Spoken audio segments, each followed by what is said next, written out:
ছুঁড়ে দিত, আমাদের সমাজের মানুষদের কুড়িয়ে কুড়িয়ে খেতে হতো। সেই থেকে এই ছোড়াছুরির একটা ব্যাপার চলে আসে। সেই ছোড়াছুরি আমরাও যদি ছুঁড়ে দেই, তাহলে একটা সেই জমিদারি কায়দা চলে আসে না। এই জন্য অনুরোধ করি, আপনারা ওই ছোড়াছুরি বন্ধ করুন, প্রসাদ হাতে হাতে দিন। প্রয়োজনে এখান থেকে নেবে, না হয় উঠে গিয়ে হাতে হাতে দিয়ে দিন। ছুড়লে পরে তাতে অপরাধ হতে পারে, কারোর একটু আঘাত বা একটু হয়তো যোগে বসে আছে ধ্যানের ঘরে, একটা খাই লাগলে পরে তার যোগটা ভ্রষ্ট হতে পারে, তাতে অপরাধী হবেন আপনি।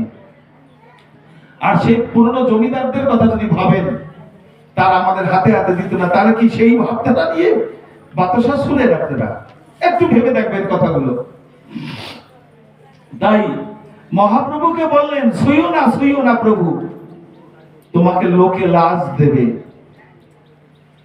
তখন মহাপ্রভু বললেন, আমি একটা ব্রাহ্মণ হয়ে উঁচু স্থানে দাঁড়িয়ে আর একজন নিম্ন বর্ণের মানুষ নিচ্চ স্তরে দাঁড়িয়ে আলিঙ্গন বদ্ধের মধ্যে একটা